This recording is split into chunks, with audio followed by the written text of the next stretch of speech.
vidas, mejor información de salud.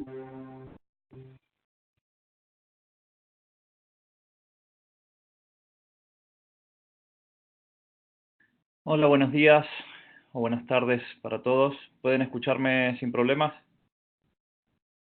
Ok, adelante. Ok. Bueno, bienvenidos a un nuevo ciclo del grupo de registros médicos electrónicos. En este año estamos llamando a los proyectos conversando sobre SIS. Y antes de comenzar a describirles el proyecto y la presentación del día de hoy, me gustaría presentar a Marcelo D'Agostino, que va a hacer la introducción al proyecto.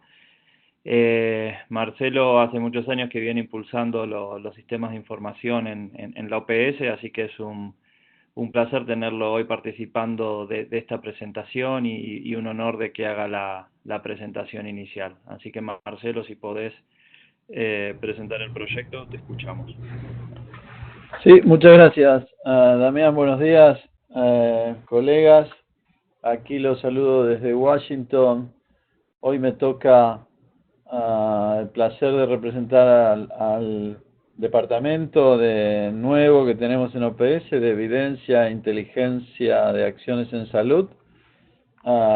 Y quería compartir un poco cómo esta iniciativa que viene siendo pionera en la región, sobre todo lo que está en el marco de la Relaxis, que es algo que siempre destacamos como una red, un ejemplo para otras redes, que esto vino siendo coordinado y toda la creación de todo esto es por la doctora Patricia Ruiz, que está aquí conectada. Así es que un gran reconocimiento para ella. Fue el nacimiento de todas estas discusiones de sistema de información, parten de esta iniciativa y parte de todas las actividades que vino liderando y sigue liderando la doctora Patricia Ruiz. En esta línea, dentro de la iniciativa que llamamos Sistemas de Información para la Salud, que muchos ya han participado, este año, en el mes de octubre, los ministros de salud de todos los países de América, los países miembros de la OPS, se reúnen en Washington. Es una iniciativa, es una reunión que existe todos los años, se llama el Consejo Directivo, y que cada 5 años cambia de nombre y se llama Conferencia Sanitaria Panamericana, porque es el año en donde se eligen las autoridades, quién va a dirigir la OPS por un periodo de 5 años. Es la reunión más importante que tenemos y va a ser en ese marco del Consejo Directivo que se va a discutir y aprobar un plan de acción sobre sistemas de información para la salud. Y una de las iniciativas que estamos destacando como factor crítico de éxito es la Relaxis. Y dentro de esta iniciativa, dentro de este plan de acción, en el cual también quería agradecer personalmente a Damián Borbolla porque ha revisado la propuesta, nos ha enviado muy buenos comentarios que se fueron incorporados todos, es que forma parte dentro de ese plan discusiones técnicas e indicadores que están también relacionados con la Agenda de Salud Sostenible para las Américas que ya aprobaron los Estados miembros de la OPS. Uno de los puntos fundamentales que está considerado en el plan, que en particular algunos de los países grandes, como es el caso de Estados Unidos, solicitó profundizar, los representantes del Departamento de Salud de Estados Unidos manifestaron su interés en que se profundice la discusión sobre los identificadores únicos de pacientes. Entonces es en esa línea, va mucho más allá de un webinar esta sesión, y nosotros la tomamos también como una gran contribución a algo que después va a guiar a un plan de acción que se va a aplicar en toda América y que el periodo va a ser del 2020 hacia el 2030 y muy conectado a los objetivos de desarrollo sostenible y a la Agenda 2030. Entonces, es en esa línea que recibimos este webinar y con eso entonces yo me despido para pasarle la palabra a los especialistas. Un especial agradecimiento a Lina Sofía Palacios también, y de nuevo reiterar mi respeto y reconocimiento a todo el equipo de Relaxis. Veo que hay muchos colegas de la Secretaría, como Alejandro Justi, como Aline Jiménez, Damián en particular, pero en particular a la doctora Patricia Ruiz, quien ha liderado y sigue liderando esta iniciativa. Entonces te devuelvo la palabra, Damián. Muchas gracias.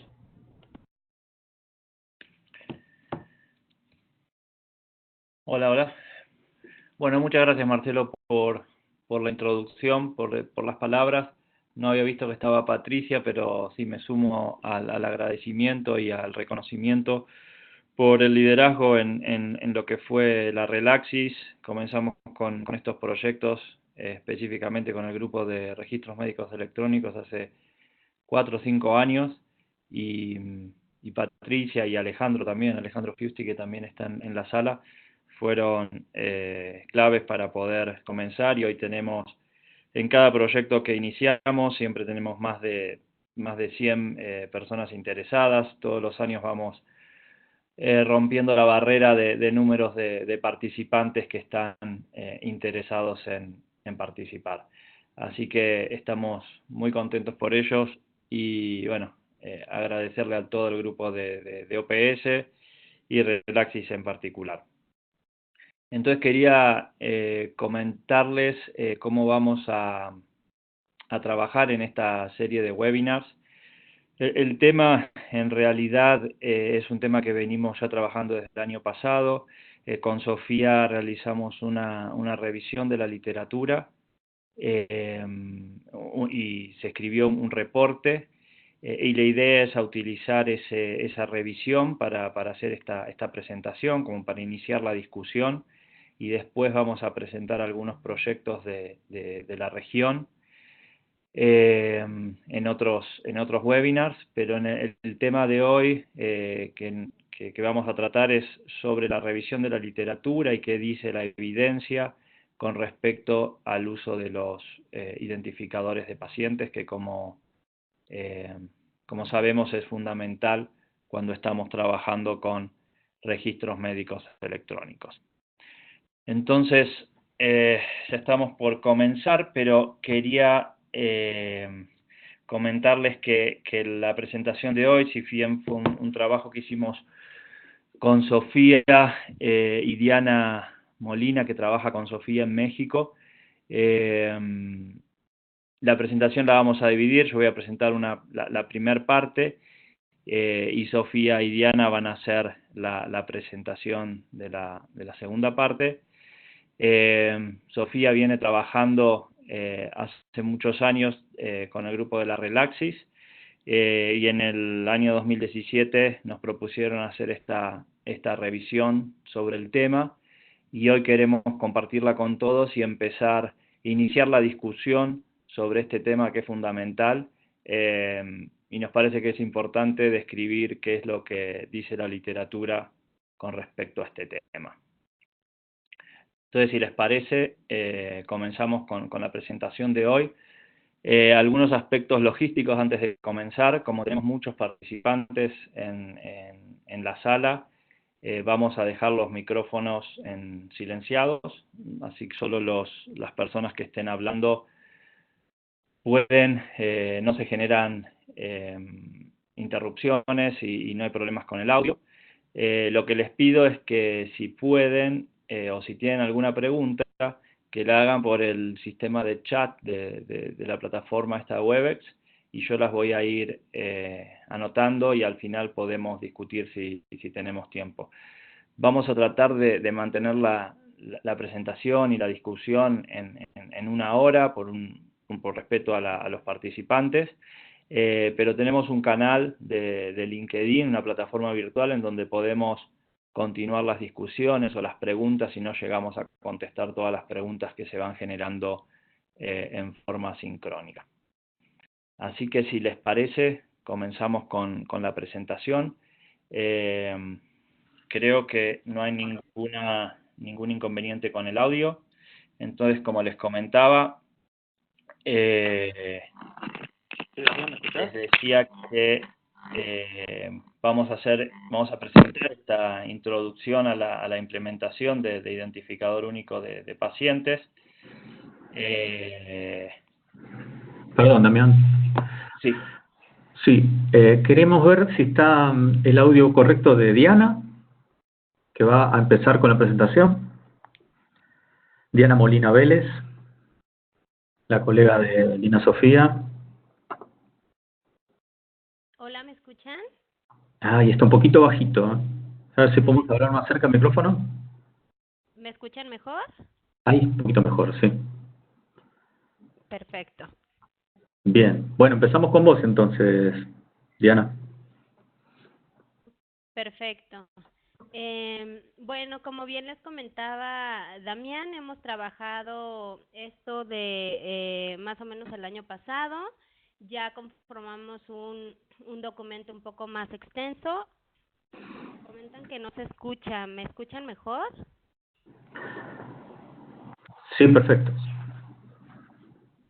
Perfecto. Entonces, prácticamente esta cuestión de los identificadores únicos de paciente, pues obviamente es una necesidad que es indispensable cuando se requiere utilizar sistemas de información y sobre todo estos registros médicos electrónicos de una forma más eficaz.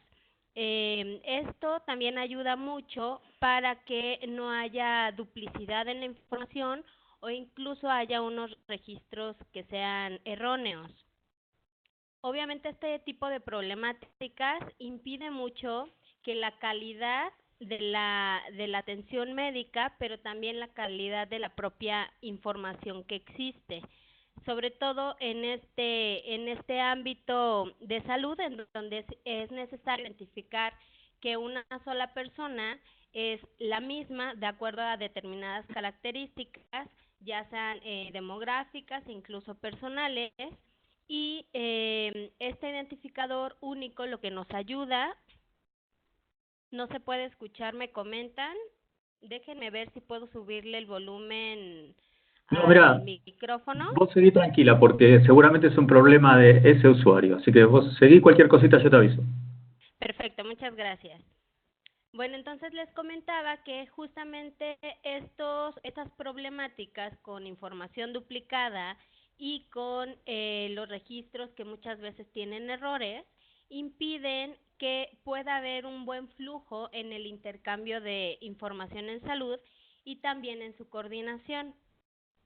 Obviamente esto conlleva a una mala atención que además deriva en ser costosa y en el peor de los escenarios pues puede conllevar a un desenlace como la muerte, ¿no?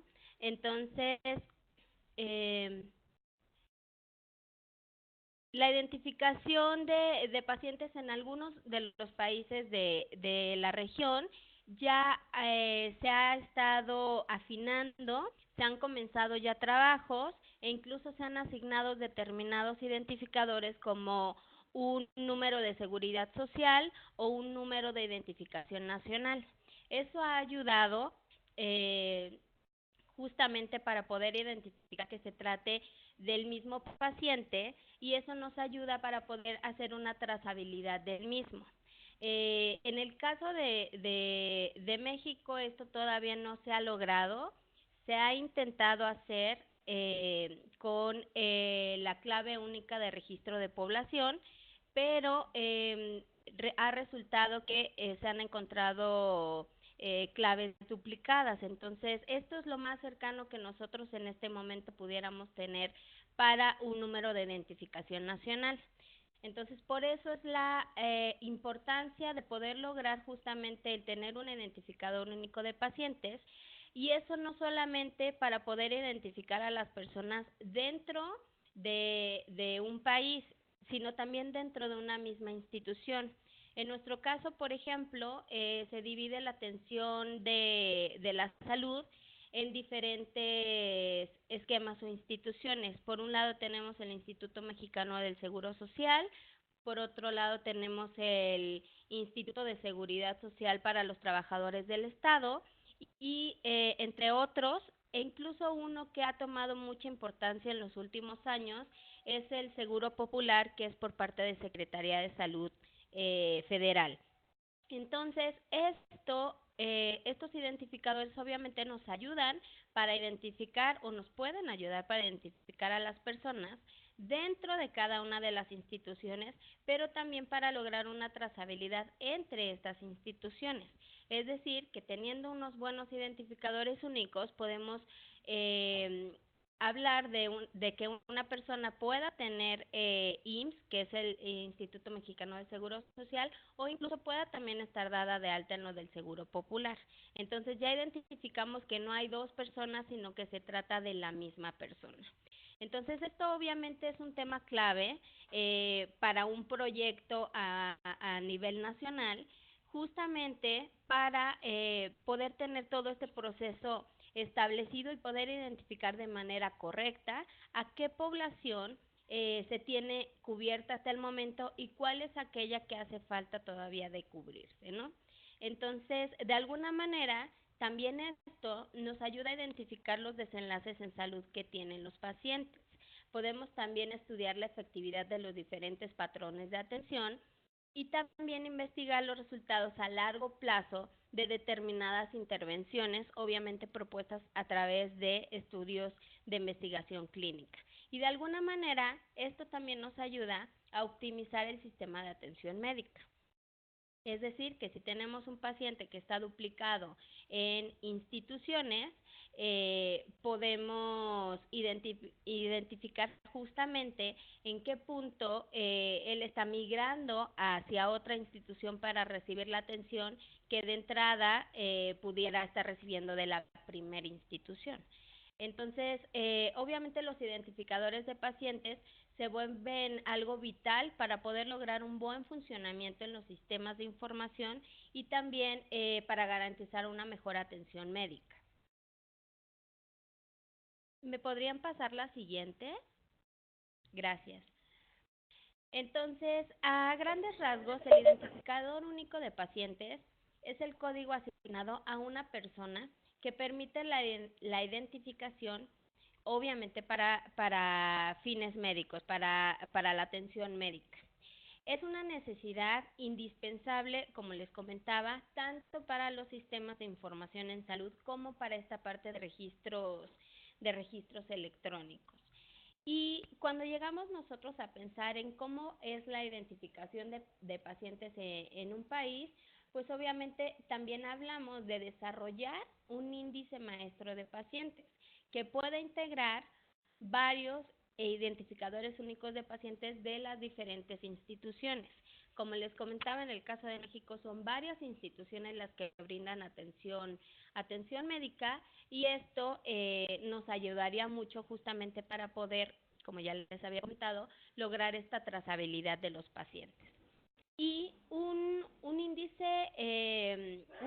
índice maestro de pacientes que en la presentación se va a estar llamando como IMP, es una base de datos que mantiene un identificador único como una clave única para cada uno de los pacientes registrados por institución. Y esto justamente nos ayuda con esta cuestión que les comentaba, para poder lograr si un paciente está dado de alta en cuántas instituciones. Esto ya se ha empezado a trabajar un poco en México. Se ha estado migrando hacia un sistema básico de información en salud que se llama SINBA, que aquí ustedes ya lo han escuchado, que incluso la maestra Lina Hernández ha estado comentándonos un poco al respecto, y justamente esto también se ha trabajado a raíz de esta iniciativa tan grande, y se han logrado identificar que un paciente pues podía estar dado de alta en diferentes instituciones, y justamente para no duplicar la información y no contar con que tenemos más población cubierta. La diferencia entre un identificador único de pacientes y un índice maestro de pacientes es que el primero es una clave que es individual, ayuda al registro de los pacientes en una base de datos, que a su vez esta base de datos conforma el índice maestro de pacientes. Es decir, este último contiene varios indicadores únicos de pacientes que están una sola vez en el índice maestro de pacientes. Creo que tienen un micrófono abierto.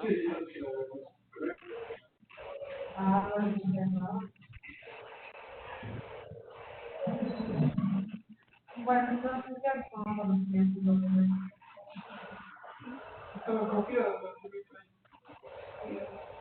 Les quería pedir si pueden silenciar los micrófonos. Están copiados la planillita y todos, sí están copiados ustedes. Hola, para poder seguir con la presentación, les Necesito capacidad de los para que no se certifiquen que son comentarios.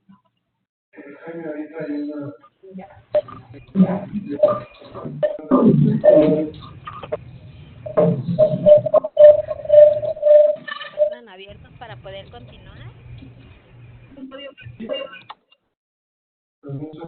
Identificador único de paciente. Y además hay una videoconferencia para que tenga comunidad. Sí, Marquito. Ya. Okay. Perdón, Diana, si Perfecto. quiere podemos probar. Ahora. Perfecto, ¿me escuchan? Ok, perfecto. Bueno, entonces les comentaba que a final de cuentas el índice maestro de pacientes se diferencia del identificador único, ya que este puede incluir varios identificadores únicos y los puede justamente identificar por cada una de estas instituciones. Y este índice maestro de pacientes es utilizado por cada sistema de registro dentro de las instituciones o dentro de los hospitales o las unidades médicas de salud para poder garantizar que el paciente esté representado una sola vez y sobre todo con el mismo conjunto de datos demográficos en todas las instituciones en las que esté.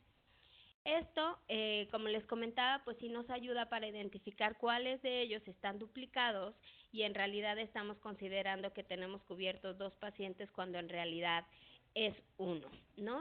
Entonces, uno de los grandes problemas que se tienen con la identificación de pacientes justamente es la duplicidad de información y puede esto desencadenar en algo muy costoso, ya que pueden tener diagnósticos erróneos, pueden realizarse o practicarse exámenes que son innecesarios o incluso tratamientos que son innecesarios.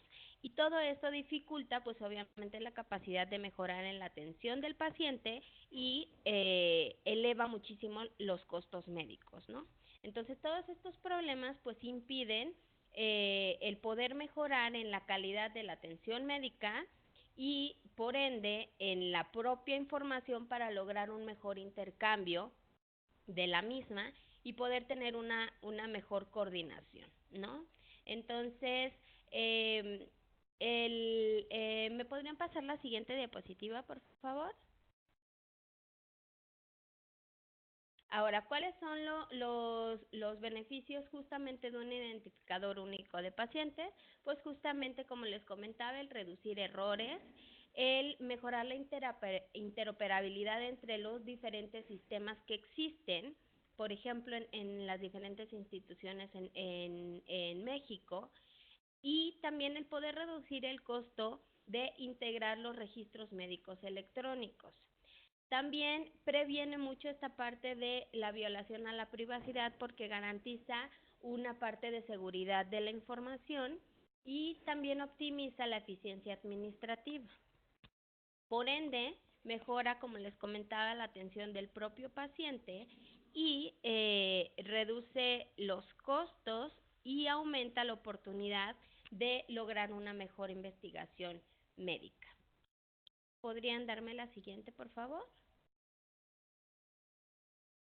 ¿Cuál es el objetivo que nosotros nos planteamos con esta revisión de la literatura? Justamente era realizar una que fuera de tipo panorámica o exploratoria y que recabara aquellas experiencias justamente en la implementación de un identificador único de pacientes, que tuviera una perspectiva global, es decir, que tuviera en cuenta desde la parte de definición, hasta esta parte de beneficios e incluso desafíos. Aquí ya se han también expuesto algunos casos de éxito de estos identificadores e incluso de cómo se van trabajando para poder alcanzar justamente una mejor implementación. Y sobre todo, poder brindar una descripción que fuera general de las diferentes estrategias que existen para poder identificar un paciente, ya que evidentemente la experiencia de otros países a nosotros nos sirve para poder implementarla en el nuestro, ¿no? Y de esta manera también se podían identificar unos temas que eran claves e incluso unos retos que nosotros pudiéramos tener justamente para lograr una mejor identificación, una mejor implementación, de estos identificadores únicos de pacientes. ¿Me podrían dar la siguiente? A partir de aquí, ahora sí ya va a exponer la doctora Lina Sofía Palacio. Le cedo la palabra. Hola a todos, buenos días. Bueno, vamos a continuar con la presentación del estudio. La metodología que nosotros hicimos para la revisión de literatura, bueno, pues se hizo una revisión de tipo narrativa de la literatura panorámica o exploratoria sobre el índice único de pacientes.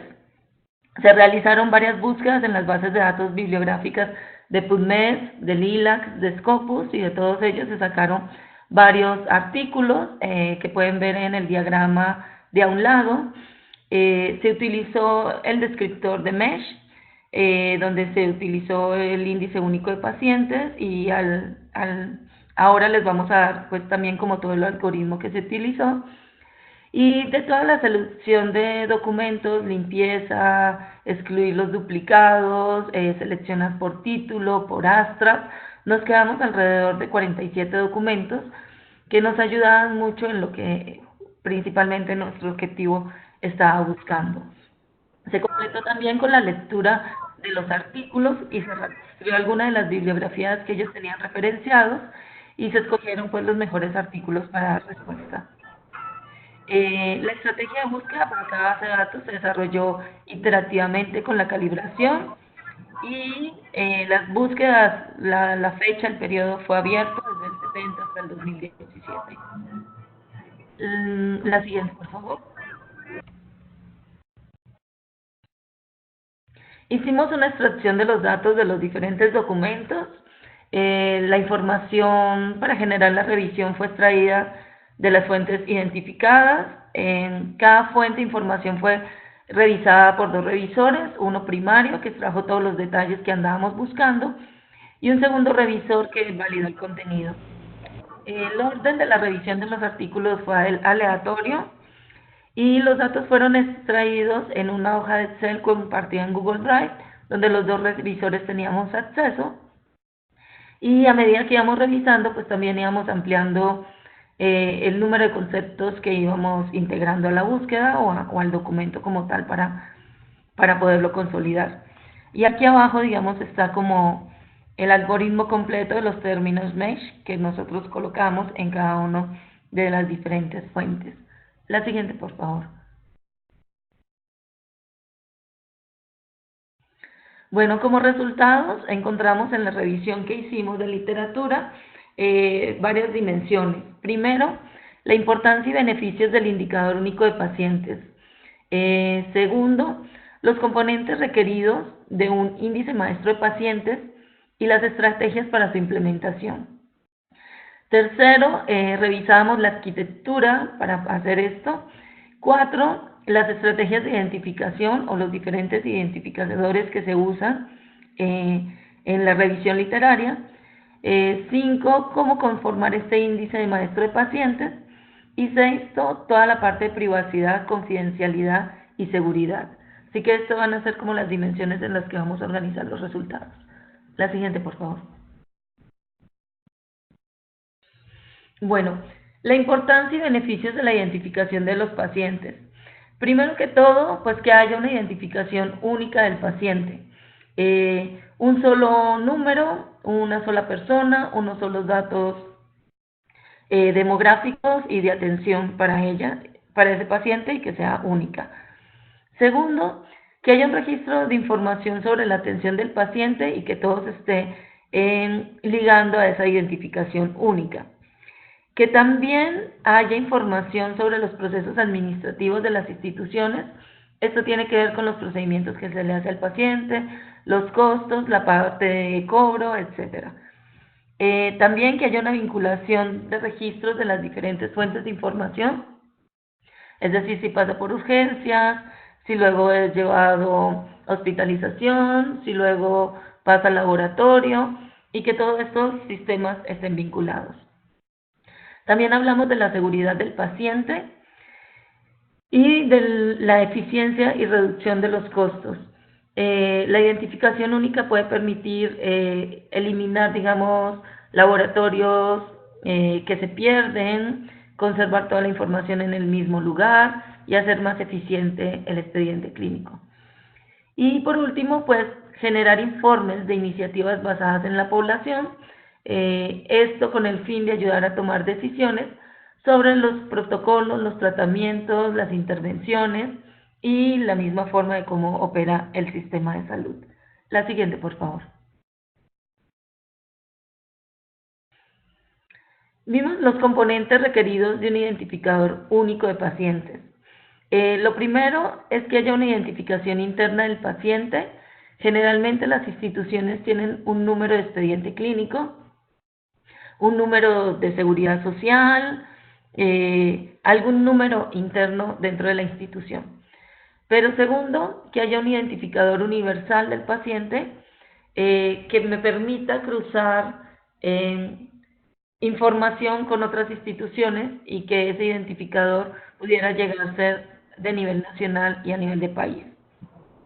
Tercero, como un número de cuenta. Generalmente el paciente tiene en la parte de costos un número de pacientes y estos diferentes números ayudan a identificar que sea uno solo. También está compuesto el nombre del paciente por nombres y los dos apellidos. El lugar y la fecha de nacimiento del paciente es muy importante. Las características sociodemográficas, ahí podemos tener el sexo del paciente, la edad y la ocupación, la institución en donde trabaja, otro tipo de datos. También pues datos de contacto o cualquier otro número de identificación, ya sea el DNI, la cédula de ciudadanía, el RFC, cualquier número con el que sea identificado internamente dentro del país. Como les decía, la ocupación, el nombre y dirección del empleador, del paciente, la identificación de la institución prestadora del servicio de salud. Puede ser para cada evento de atención de servicios de salud, la fecha y hora de ingreso o entrada y nombre de la unidad o la clínica o el centro de salud por donde llega y el tipo de servicios que va recibiendo el paciente.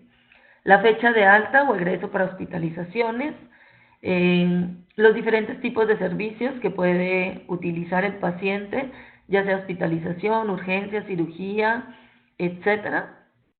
Servicios ambulatorios, vacunación, todo lo que le pueden prestar. Y también, muy importante, cómo terminó el paciente, la disposición del paciente, si este es dado de alta, si es transferido a otro hospital o si fallece. Por último, los detalles del seguro de salud, qué tipo de afiliación tiene, o si tiene información de un médico especial o un médico legal, si esto llegara a corresponder en un accidente, y el nombre del médico que lo ingresó o lo atendió. Esto es como lo básico que debe tener la identificación, la información que identifica a un único paciente. La siguiente, por favor. También vimos los diferentes tipos o estrategias de identificación de identificadores. Este es importante porque vimos una gran heterogeneidad en los diferentes documentos que revisamos en los diferentes países, incluso de América Latina. A veces utilizan un número para el pago de impuestos. Aquí en México se llama un registro federal de contribuyentes, un RFC, que también es muy parecido como al CUR, que es una clave única de registro de personas. En muchos lugares vimos que se utiliza un número de seguridad social También lo que refieren es que es necesario hacer una implementación de un identificador único de salud y a veces no depender como de estos números que puede tener el país. Lo más importante es que este número no tenga información personal. Aquí en México el CURP está construido a través de las letras del nombre, del apellido, la fecha de nacimiento, día, mes y año, y algunas otras letras del nombre. Esto hace que tenga información personal y no debe ser lo mejor a la hora de implementar un identificador único de salud. Debería ser un número que no se repita y que no revele información personal. También en algunos países utilizan un identificador basado en un método bancario o basado en características inmutables de la persona, es decir, todo esto aquello que no cambia, como pudiera ser la fecha de nacimiento, o un número basado en el certificado de nacimiento. Ya muchas personas están colocando, bueno, en muchos países, desde que nace en el certificado de nacimiento se le está otorgando un número, un identificador único, y con este se van utilizando como identificador único incluso para la salud. También se habla de la identificación biométrica, la huella, el iris. Sin embargo, para el uso de este tipo de identificación, pues se requieren a veces algunos equipos o dispositivos que podrían llegar a ser costosos. Algunas estrategias y ejemplos para un identificador único de pacientes, pues lo que se establece es que sí haya un manual de procesos para colocar este número único. También encontramos en la metodología muchos países que utilizan un método que se llama el CORBAMET, que es un servicio de arquitectura de agentes de solicitudes de objetos comunes del sector sanitario y que ayudan a la identificación de personas. También, bueno, vimos el uso de el nivel 7 de salud, el HL7, para el intercambio de información a través de índices maestros de pacientes y diferentes formas como el conjunto de datos estándar como identificador común de pacientes de proyectos de resultados de salud familiar, estos fueron otros de los que encontramos, o un servicio de directorio de personas. En general, bueno, lo mejor es tener este identificador único y desarrollar un índice maestro de pacientes. La siguiente, por favor. ¿Qué sería este índice maestro de pacientes? Creo que en la introducción ya Diana nos lo definía. Tenemos un identificador único de pacientes, es decir, un único número que va a indicar e identificar un solo paciente, que va a tener una cierta información que va a ayudar a identificarlo. Todos estos pacientes van a estar dentro de un índice maestro de pacientes, que sería esta gran base de datos, que también requiere como un manejo de registros para evitar duplicados y para hacerlo más eficiente. Los componentes de este índice de maestro de pacientes es que tenga un esquema de identificación, que puede ser numérico o alfanumérico, que tenga toda la información de identificación de la persona, que tenga ese índice como clave única, que tenga un mecanismo para ocultar o encriptar el identificador de manera que pueda ser seguro y podamos conservar la seguridad del paciente en términos de su información sensible o confidencial, que haya toda una infraestructura tecnológica para permitir a la hora de dar de alta un paciente nuevo, que permita buscar si el paciente no está, que permita identificarlo si lo encuentra y entonces agregar información en él, que permita unir los diferentes sistemas de información y que permita encriptar alguna información sensible o confidencial. También se requiere una infraestructura administrativa donde haya una gobernanza de este índice maestro de pacientes que estaría regida por una autoridad central de gobierno y que ellos puedan decidir si, digamos, algún paciente duplicado, si sea el mismo y qué procedimiento hacer para que se puedan vincular y unir la información y que esto no se pueda seguir repitiendo, no hayan tantos duplicados. Hay algunos actores principales muy importantes dentro de este índice maestro de pacientes. Uno es el empadronador, que sería una persona que está directamente en los centros de salud, que cuando llegue el paciente a solicitar un servicio, pueda ubicar este paciente dentro de este índice maestro de pacientes y continuar con la atención. Si el paciente no se encuentra, que pueda empadronarlo, es decir, esto puede tomar diferentes nombres en los diferentes países, pero que pueda registrar al paciente como un paciente nuevo y pueda tomar toda la información de sus datos sociodemográficos, etcétera. El identificador, el que crea este número único de paciente, y el auditor, el que revisa que realmente este sea un paciente nuevo, que no está duplicado y que si está duplicado, ¿qué corresponde? Dentro de la parte de los registros, se tiene que también hacer un mantenimiento y una revisión constante. Primero es ver que el registro sea correcto, y es que cuando una sola persona tenga una sola historia clínica. Si llegaran a haber registros duplicados, esto sería cuando una sola persona puede tener más de un registro médico. Y entonces su información va a estar dividida y lo que se requeriría sería integrar esta información. Y también hablamos de registros combinados, y es cuando en un solo registro médico contiene información de 2 o más individuos, y esto ocurre mucho en el egreso hospitalario, cuando una madre tiene un parto y en su información se integra la información de los niños hasta que el niño tenga su propio registro individual. Y bueno, ¿cuáles serían las razones de duplicación? Primero, que hubiera un registro descentralizado en las diferentes áreas con diferentes políticas y procedimientos. Puede ser que hayan bases de datos standalone o locales que no estén en línea y que cuando se consulte permita la creación de una persona nueva en lado y lado. Segundo, que haya una capacitación inadecuada o que no hayan unas buenas técnicas de búsqueda de una persona en ese índice maestro.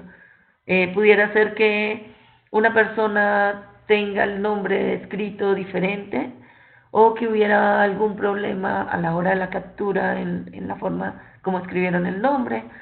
Como ese tipo de cosas se pueden dar a la hora de la búsqueda o del registro. También factores culturales que puedan llevar a información inconsistente. A veces la misma forma de escribir los nombres o el uso común pudiera ser. A veces se escribe mucho María y se resume a Ma punto, y realmente fue registrado Ma punto, la mujer, y a la hora de darla de alta le escriben el nombre completo, por decir María. Este tipo de factores que son culturales de la forma de registro podrían estar afectando. También presión en el departamento de alta de pacientes para disminuir el tiempo de registro, y estos ya son organizacionales, un poco por la prisa, por la saturación, por el número de pacientes atendidos. También el registro de pacientes con información suministrada por fuentes secundarias. A veces puede que entre el paciente en urgencias, no pueda dar su información, y para darlo de alta una segunda persona da su información sin ser completamente verídica. Otra forma sería un software inadecuado para la identificación del paciente y errores al momento de registro. Pues hay muchas formas de estas duplicaciones, y esto podría traer algunos errores a la hora de encontrar el paciente, prestarle el servicio de atención, incorporar la información de la atención, brindarle al médico el expediente clínico tal vez de alguna persona errónea, o generar algunos errores médicos que puedan generar algún daño al paciente. La siguiente, por favor. Para esto, pues también hemos revisado varios artículos, nos hablan de tener una arquitectura para el manejo de el maestro índice de pacientes. Se utilizan diferentes tipos de tecnologías. Aquí básicamente mostramos cómo debería ser la vinculación de este índice de maestro de pacientes, donde digamos haya un identificador principal, y donde todas las bases de datos estuvieran, digamos, vinculadas y haya una transacción de la información para que el usuario de el expediente clínico electrónico, el buscador en el índice maestro pacientes, pues lo puedan encontrar adecuadamente. La siguiente, por favor. Un punto muy importante es que en todas tenemos que tener mucho cuidado con la parte de privacidad, confidencialidad y seguridad de la información. La parte de la privacidad, disponer de un marco legal es uno de los requisitos fundamentales para desarrollar un proyecto de registro médico electrónico a nivel nacional. Generalmente los países tienen unas leyes, unas normas, y hay quien dice que puede estar disponible y que no, y qué información se va a manejar con ciertas reglas de uso para mantener la privacidad de la información. También hablamos de la confidencialidad, y esto decimos que hay datos que son confiables y que hay datos que son sensibles, y lo que nosotros llamamos confidencialidad siempre es mantener y respetar el anonimato de la persona. Puede haber transacción de información, puede haber uso de la información, siempre manteniendo, digamos, esta confidencialidad.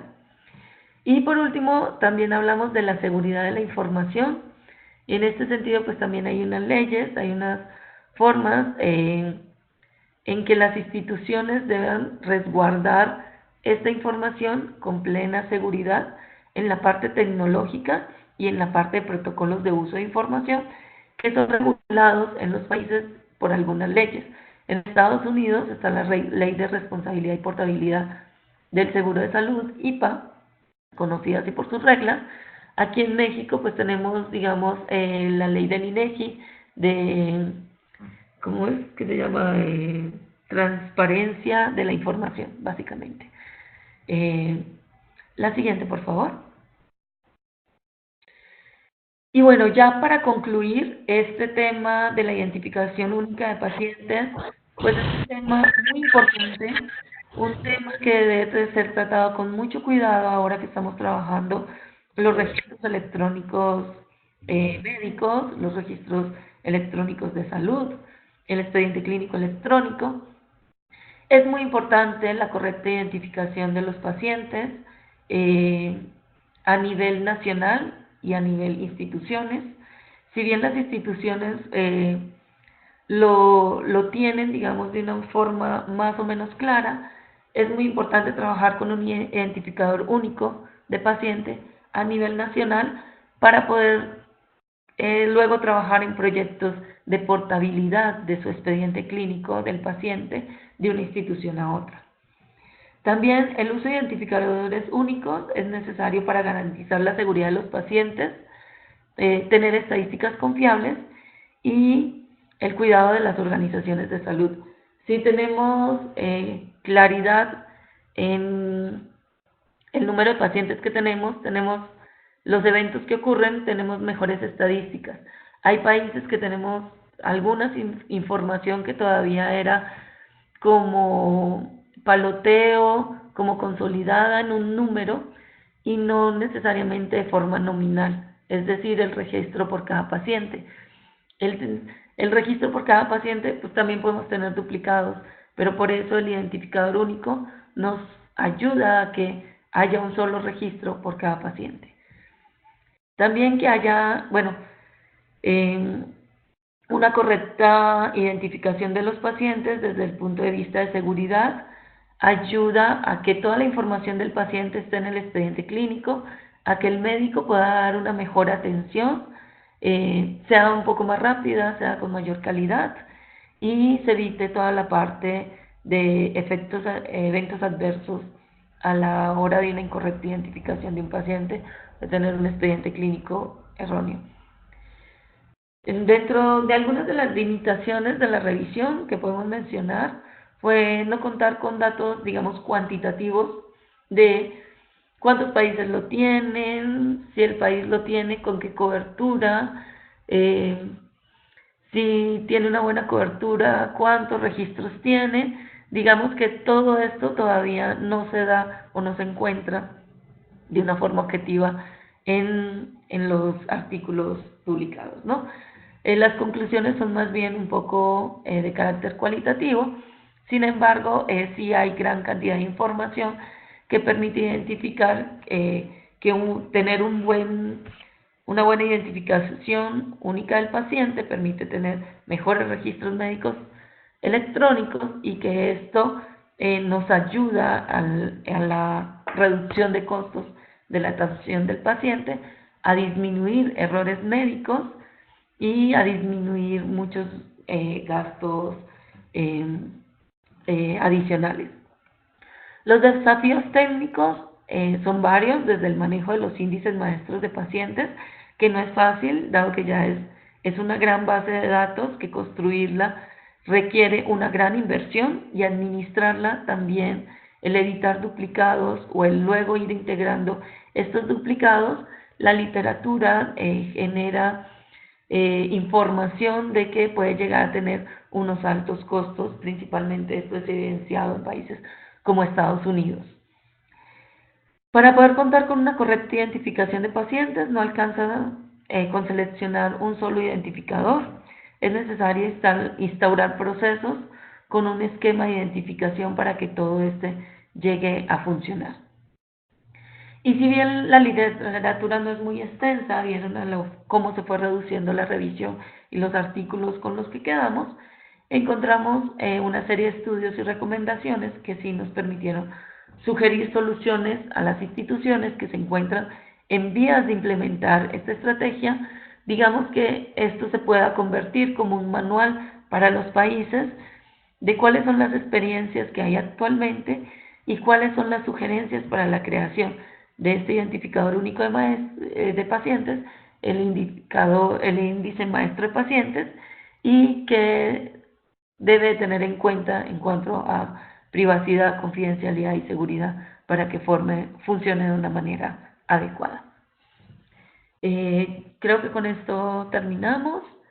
Quedo al pendiente de dudas y preguntas que ustedes puedan tener. Muchas gracias, Sofía y Diana, y disculpen los inconvenientes técnicos, pero bueno, siempre en estas sesiones se generan este tipo, sobre todo en las primeras. Les agradezco porque fue muy clara y creo que resumió un trabajo que en 40 minutos se presentó, pero que fue un trabajo arduo. Como describía Sofía, realizamos más de 1000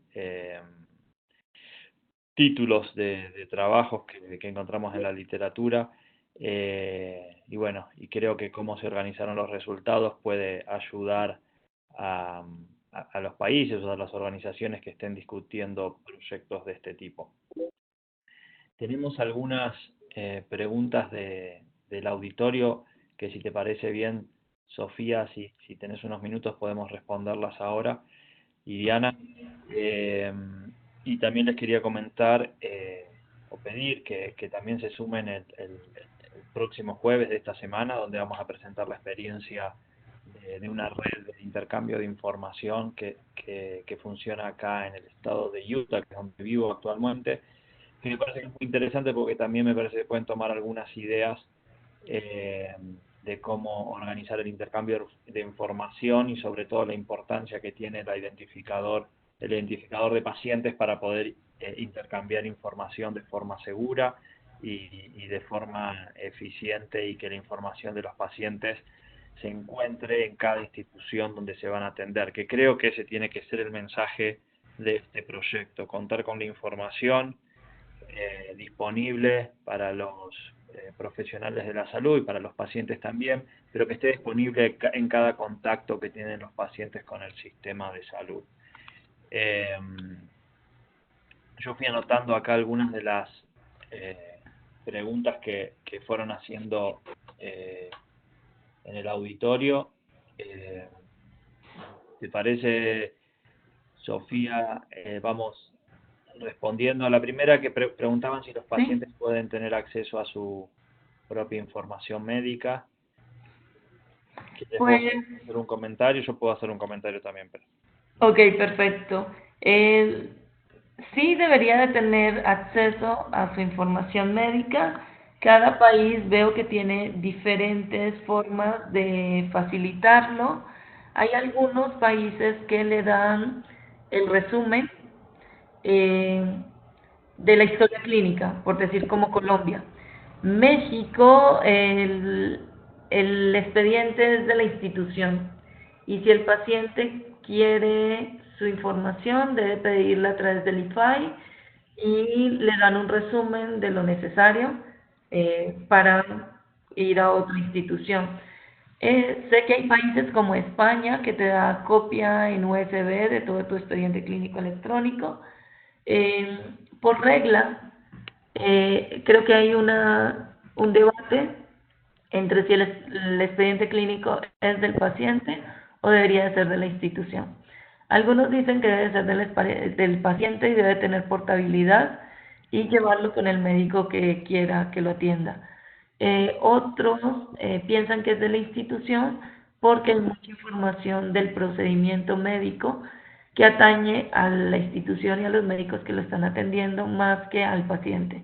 Entonces digamos que son las dos vertientes. No sé tú cómo lo ves también. Sí,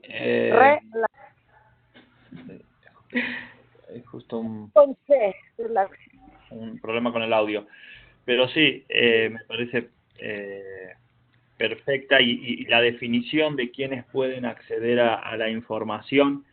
Me parece que es fundamental contar con identificadores únicos de pacientes para que esto se pueda realizar, pero en última instancia la definición, si una persona puede acceder a su información médica, muchas veces depende de las regulaciones, de las leyes que tengan en ese país. Por eso es importante cuando uno encara proyectos de informatización o proyectos de sistemas de información a nivel nacional, enfocarlos con una mirada global y prestar atención a todos estos temas, no solamente al identificador único de pacientes, pero también si se cuenta con la regulación, con las leyes suficientes como para poder implementar este tipo de sistemas y tener en cuenta que, por ejemplo, los pacientes necesitan acceder a su información y muchas veces los países cuentan con leyes que no lo permiten o leyes que, por ejemplo, dicen que tienen que realizarse la prescripción en papel o con la firma a mano del médico. Entonces, cuando se generan este tipo de proyectos es importante tener en cuenta todos esos dominios. Estamos casi por terminar con la presentación, pero antes de terminar, varias de las preguntas se referían a cuál es la relación o si, por ejemplo, el identificador único va a reemplazar a la historia clínica única. Entonces me gustaría antes comentar, bueno, también había una pregunta que decía si también se puede incluir el tratamiento prescripto. Entonces me parece que por ahí hay una confusión porque estamos haciendo esta discusión de identificador único de pacientes en el contexto del grupo de registros médicos electrónicos y de sistemas de información en salud. Me parece importante resaltar que el identificador único de pacientes es un componente fundamental para contar con una historia clínica electrónica, pero no son sinónimos, no son el mismo concepto. Necesitamos el identificador para poder contar con una historia clínica electrónica y esta historia clínica electrónica única y que no esté donde los pacientes no estén repetidos.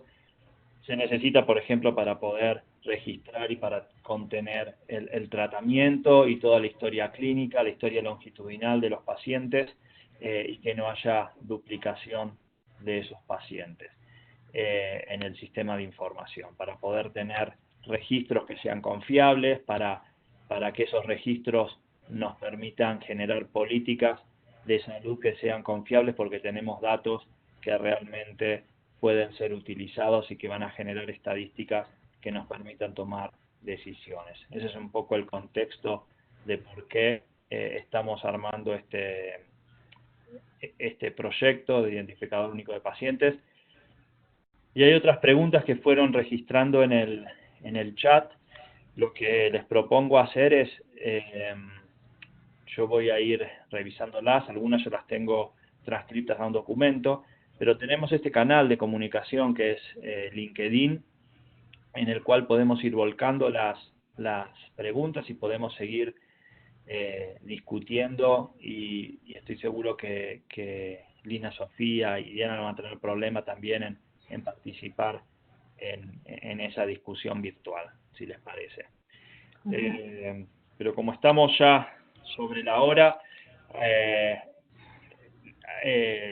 Lina, Sofía, no sé si vos querés, o Diana, quieren hacer algún cierre, algún comentario final, o mismo los amigos de Relaxis, Alejandro, Patricia o Marcelo, OPS, también podemos ir.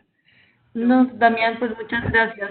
Creo que algunas de las preguntas que veía en el chat refieren mucho a las experiencias exitosas de América Latina, y pues nada más para retomar lo que también las respuestas se han dado, que también hay unos webinars, digamos, con las experiencias del índice único de pacientes o de los expedientes electrónicos en diferentes países, y creo que la región ha ido desarrollando buenas experiencias, que el problema es que no se encuentran publicadas en la literatura para poderlas revisar e incluirla en estos tipos de estudios. Por ejemplo, en México ha adelantado mucho la construcción de un índice maestro de pacientes, de un identificador único de pacientes, pero es poco lo que se encuentra, digamos, publicado para poderlo, digamos, incorporar en este tipo de revisiones, ¿no? Entonces, nada más como una invitación a todos los países en América Latina, la necesidad de difundir esta información de lo que estamos haciendo a través de mecanismos que permitan llegar a diferentes tipos de públicos, investigación académica, tomadores de decisiones, para que nos fortalezcamos entre todos con estas experiencias exitosas que hay en la región, y pues poder aprender y mejorar el camino que todos están construyendo, ¿no? Aparte de lo que está haciendo Relaxis, también de documentar las experiencias de los países. Gracias. Sí, excelente, Sofía, y gracias por recordar la experiencia que hicimos del año pasado, donde se comentaron, y ahí está el link en el chat de la plataforma, donde se pueden acceder a las experiencias de algunos de estos países, muchas de ellas experiencias exitosas, y en esta serie de webinars también vamos a tener la presentación de países. Vamos a tener la experiencia de Argentina, que la semana que viene, que están trabajando en un formato nuevo, utilizando estándares que son muy relevantes en la actualidad. Entonces los invito a que se sumen a las próximas presentaciones, donde vamos a seguir participando y comentando las experiencias, y vamos a poder seguir discutiendo, interactuando, con la idea de que podamos mejorar la calidad de los sistemas de información de salud en la región. Entonces, ya a modo de cierre, les recuerdo que la semana que viene tenemos esa presentación, pero esta semana, el jueves, vamos a tener la presentación de colegas de acá del estado de Utah, que tienen un proyecto de identificación no solamente de pacientes, sino de personas, donde se pueden también identificar a proveedores de salud, a médicos y a profesionales de la salud. Así que los invito el jueves. Les agradezco muchísimo a Lina, Sofía y a Diana por haber liderado esta presentación, y creo que es un marco ideal para empezar a discutir el tema, porque tenemos una revisión importante de la literatura, Y de nuevo, si quieren continuar la discusión, lo podemos hacer a través del canal de LinkedIn. Y bueno, les agradezco mucho a Gabriela Facundo por el soporte virtual y el soporte de esta tecnología y la comunicación que estamos haciendo en este proyecto. Nuevamente, Patricia, Marcelo y Alejandro también por el soporte. Y bueno, nos vemos esta semana. Gracias.